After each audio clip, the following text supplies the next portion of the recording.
All right, well, we're back and it's time for part 2 of our garden tour. So we're going to take you through the rest of the garden.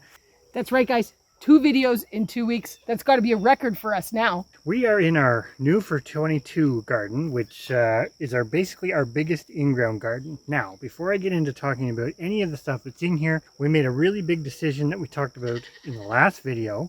If you remember, we only have one garden that's a tilled garden this year. Everything else has gone to raised beds. So this is the tilled garden. And I'm going to start with something that was a bit of a hardship and just didn't work out the way we wanted it to this year. And no, that's not the cat in the garden, but it's what was behind the cat. These are our mung beans. And if you actually look at the row, the plants that survived look pretty good. But we lost a lot, as you'll see in that back row, to earwigs.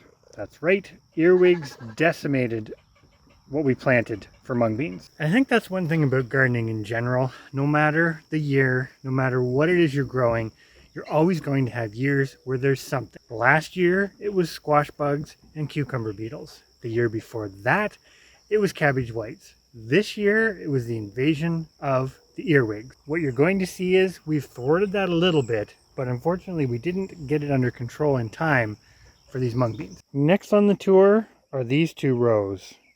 If you look closely, you will definitely notice there is a transition. That far end, which I'll go down to in a moment, that's basically a mixed row or a mixed double row of brassicas. But up close here, it's all ping tongue eggplants. And that directly feeds into, as you can see what's beside them, the earwig issue. So in this part of the row, almost every brassica plant, whether that was kale, cabbage, broccolini, I think we even ended up with some rutabagas by accident in here, they all got eaten down to nothing. And some of them were decent sized plants when we brought them out. Basically what happened, the earwigs were coming from adjacent to the garden where there was enough cover that the population just got massive. And what was happening at night, they were coming out like an army and mowing everything down. There are a couple stragglers that didn't get completely killed. We're not 100% sure or don't remember whether these were sort of late plants after the first invasion. But as you can see, the eggplants are doing really well. Between actually getting some of the weeds under control and planting these eggplants here, the eggplants did not seem as attractive to the earwigs. So as you can see from the size of these plants, this is actually a kohlrabi plant. This is a red Russian kale. There's a little bit of cabbage white damage on them, but not much. This year I think I've only seen 2 or 3 cabbage whites in the garden, period. There just isn't any, which, knock on wood, is a big plus. But these plants that survived that invasion are doing really well. There's still a ways to go, but as I said, this kohlrabi plant is actually developing pretty nicely. We should be able to harvest here in a few weeks.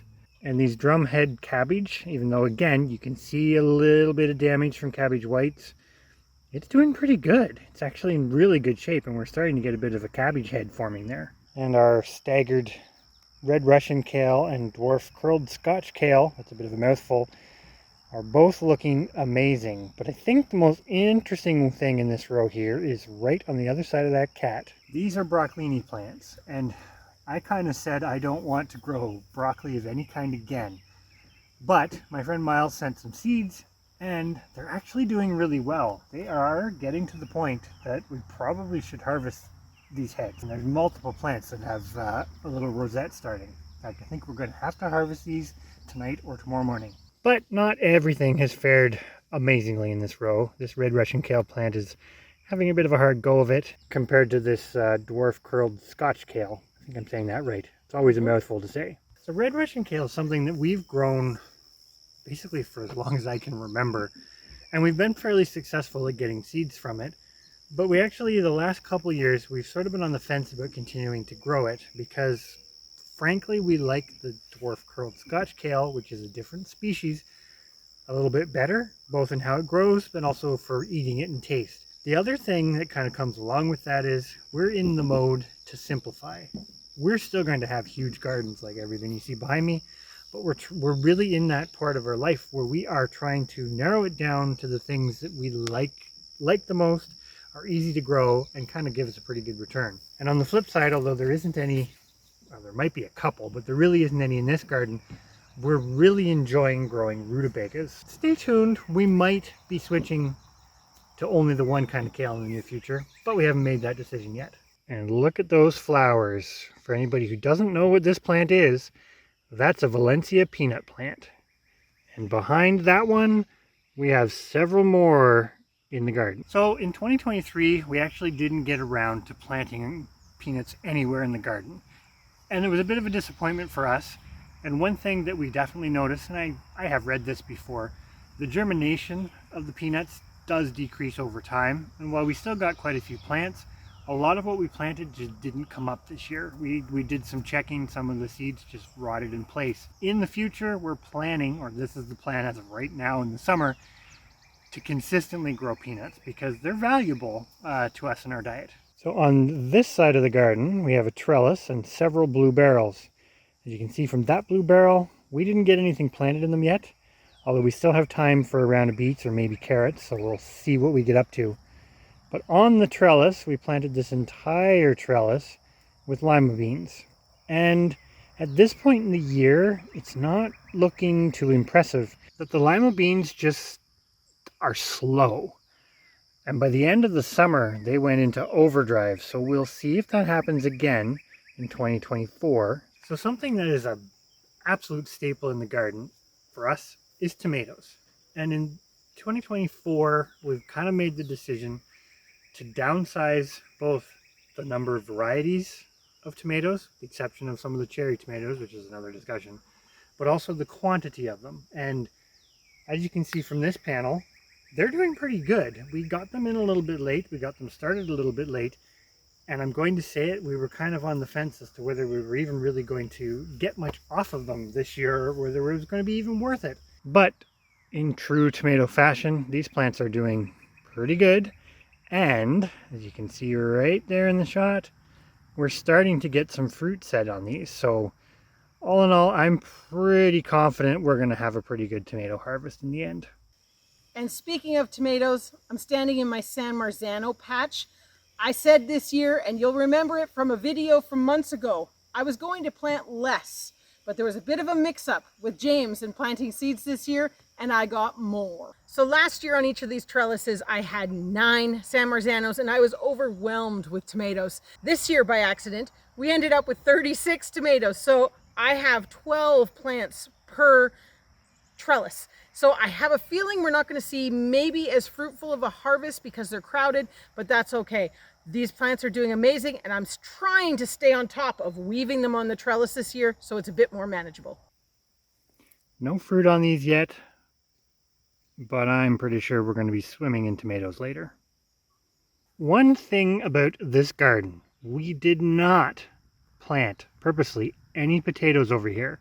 But if anybody who's been following along with us will remember last year, we planted quite a few potatoes in here and we missed some. So we actually have a few volunteers that have popped up sort of sporadically throughout the garden. And because they popped up early enough that they were kind of ahead of everything else that was in here, we left them. So there'll be a small harvest of volunteer potatoes. And right next to those San Marzano tomatoes is our totally sweet Italian frying pepper. So these are the exact same pepper variety as what you saw in the raised beds in our last garden tour video.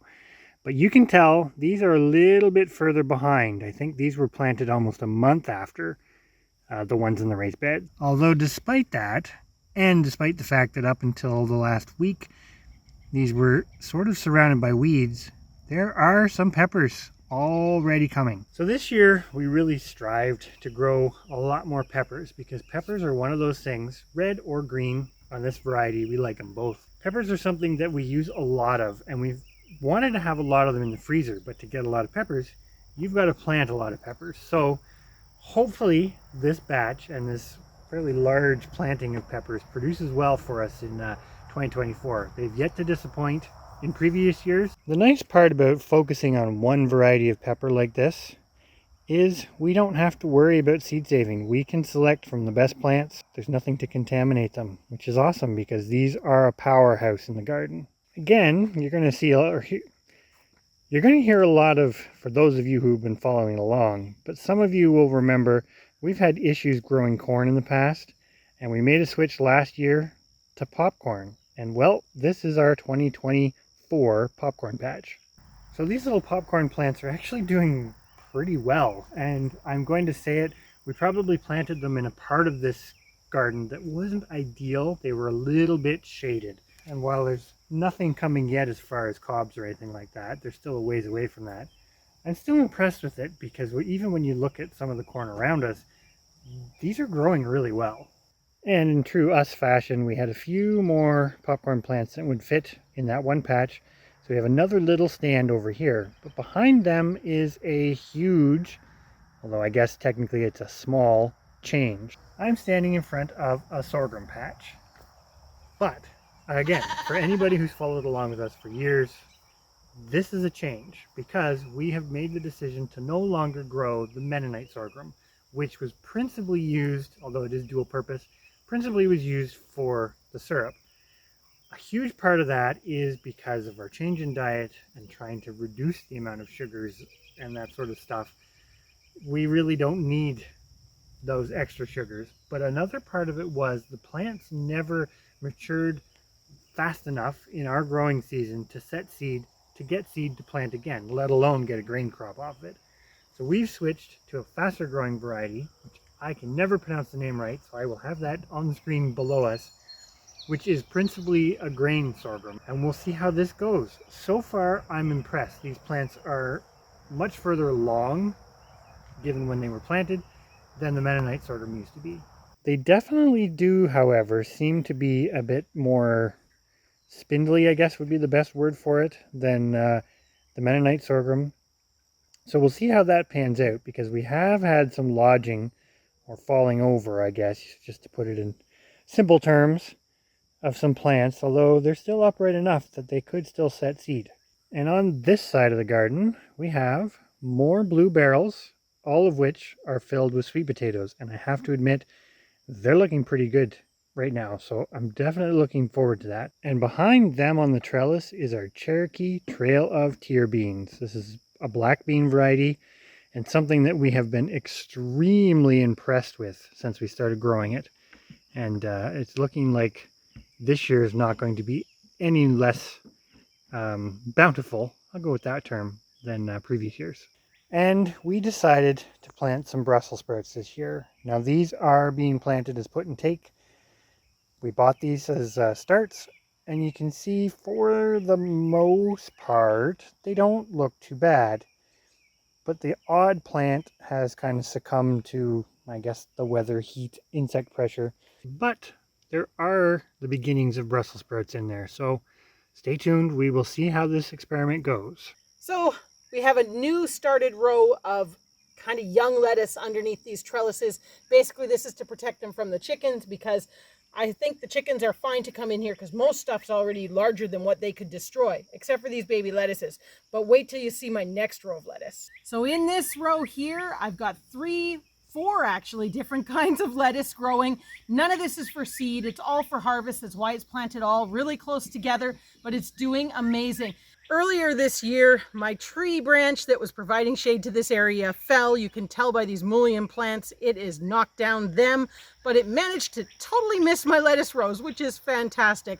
Unfortunately, without the shade, I think these are kind of starting to bolt a little bit more quickly than I would have liked, but that's okay. We're doing succession planting, so hopefully this year we will have lettuce all summer. And one last little tidbit in here is we have some of our purple stalked celery that actually overwintered, although it didn't overwinter well. We didn't protect it as well. But this one plant has decided to go to seed, so we may get a small amount of seed, but we're definitely going to have to protect it better in the future if we want to keep growing this variety and saving seeds ourselves. So that basically concludes the tour of our sort of in-ground annual vegetable garden.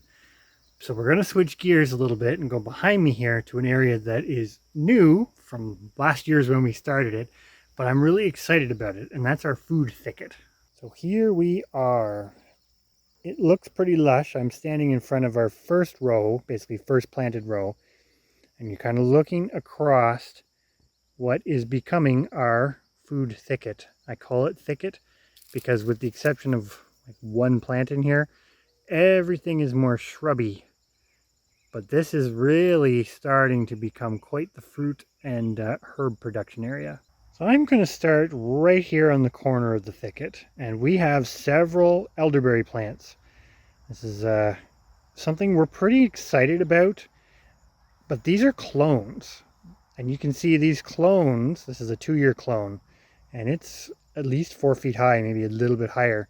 But we are going to get a crop of elderberries off this year, which is awesome. So far we have 42 individual fruit-bearing shrubs of various varieties and species in here, as well as, at least in some of the rows, we haven't completed the others, pollinator species such as the bee balm that you can definitely see behind me, chocolate mint, and some others. And we even have put in some asparagus in between some of these rows. And we've basically been starting kind of on the west side, working east, and we have quite a bit of space we can expand into. So I'm not going to go through everything. I'm just going to kind of talk about some highlights, which I had to talk about the elderberries because honestly I think that's pretty awesome. Speaking of pollinators, like the bee balm there to the left, we have comfrey in here, and these are quite the plants. This particular plant I actually got from my friend Miles quite a few years ago. We planted it in our food forest area, which is the old sand pit, which again, many of you will remember has been a bit of a failure. And we've cut this plant down once, and look at it. It's just massive. So of course the bee balm is really liking it over here. And fortunately it is also useful in teas and that sort of thing. So not only does it attract pollinators, but it's also edible. And I am standing in one of our rows, basically the walking path, and it is being taken over by chocolate mint, which is a good thing and a bad thing all at the same time, because we are going to harvest most of this, but that's more than we can use. And the bed itself is also full of it. So here's 3 more things that are mattered in here. We have a hascap, which we haven't got much in the way of fruit off them yet, but this has got to be at least 3 feet tall. Right next to that, we have one of our older asparagus plants that I think next year we will be able to harvest from. And behind that, we have a dwarf sour cherry. I believe it's Romeo and Valentine that we've planted in here, but these have done amazing. No fruit this year, but the plants are doing awesome. We still have some of these plants, these dwarf cherries, in our food forest area, and we're seriously considering in the fall of 2024 digging them up and relocating them, because these plants are far younger and they have just blossomed here in the open. Another thing we have several planted in here, I believe there's 10 if I remember correctly, is black currants. And these bushes are doing awesome. I'll take you over to show you one that was only planted this spring and show you the difference. But what we planted last year is doing awesome. And behind the bee balm you can see several other black elderberry bushes. It's staggering the growth that those clones can actually put on. And that growth translates into berries. So the first 2 rows that have kind of gone up, they've been in the ground the longest. This row right beside me is kind of, it was a partial row. Some of the plants have been here as long as the ones we just looked at. Some were planted this year. But as we go to that side of this thicket, these are younger plants. This row in particular is all high bush blueberries. We need to do some work to keep them happy, but so far the growth on these that have only been planted this year is pretty impressive. Although we're not growing cats, we are growing more elderberries. This clone was planted this year. We also have more hascaps and some of the young black currants. So this little currant bush is the same age as the ones that were planted in the first 2 rows, but you can see we only got this in this spring. It's quite a bit behind, but at the same time the growth that is there is looking promising. I'm pretty sure this will survive no problem out here. Switching to blueberries, this blueberry, which has got to be at least 4 feet tall, is actually one of the blueberries that we brought from our old house. So in 2019 when we moved, we had just as of the spring of that year planted a blueberry patch. And rather than leave that blueberry patch behind, we dug it all up and we brought it with us. But it took us a little bit of time to get them all planted again. So this poor bush that doesn't actually look too bad has been living since the fall of 2019 in a black plastic barrel in our backyard until this spring when we finally got it and a second one planted. And something I'm a little bit excited about is aronia berries. This particular bush and the bush beside it came from Darren at Thorhaven Farm. And again, we didn't get them planted right away, but they're looking pretty good. And by complete fluke, we were lucky enough to find another two bushes. These ones are actually red aronia berries at a local Canadian Tire of all places. I was quite surprised, but we, needless to say, picked them up and planted them. So even though this has been kind of a speed tour and we've harvested a lot of the fruit that has come off the plants, so it's a little lackluster, I guess. The plants look good, but they don't have a lot of production on them. I hope you can see the progression from what we started 2 years ago and kind of slowly built on to where we're going with things. And in the future, we have room to expand all the way back to where you can see those hickories in the back there. And we're probably going to fill this entire space with sort of a food thicket of shrubby berry producing species. We're moving away from our sort of new for 22 garden and our food thicket and closer to the house where we still have some other fruit bearing plants like these elderberries. This is, I forget the variety, but it's a cultivated variety that we've planted for sort of cross-pollination, because otherwise all of our clones are just that, clones. So in case you haven't gathered from this video, fruit production is definitely a priority for us. All of these fruit producing plants are perennial, and while you may not get a big harvest every year, you do get pretty good harvests most years. And check this out. Look at the blueberries that are coming. These are the same original batch of blueberries that I was talking about over in the other garden, but these ones got planted a little more timely, and they are quite loaded this year. We have this bed here, which is about a 4x8 bed with several plants in it, and we have an L-shaped garden there and another garden over here. And everywhere I go over here around these blueberry plants, there will be a lot of blueberries in the end. And right next to those blueberry plants, we have horseradish that came from Crucy. It's amazing. These plants are massive.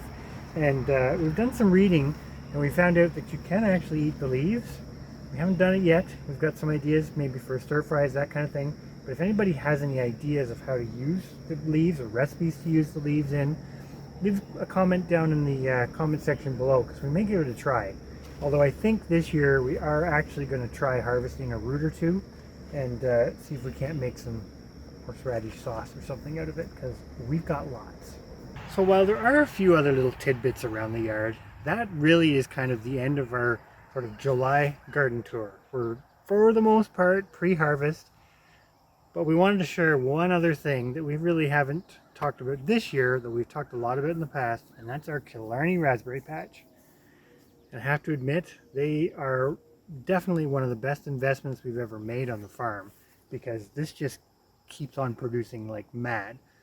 So far for 2024, we are up to 63 pounds of raspberries, which is not shabby. We said we weren't keeping track of things, but we couldn't resist keeping track of the raspberries. So, and there's still more on the plants. So if you have the space, I couldn't recommend more for people to plant things like fruit bushes and raspberries, because the return on the investment is amazing. So hopefully you enjoyed this video. Hopefully you found it interesting and some progression from years past, and we will definitely be posting future videos both about some of the stuff that's in the garden and some of the stuff that we harvest from the garden, and who knows what else we'll get up to in the next little bit. So thanks for following along, and we will catch everybody later.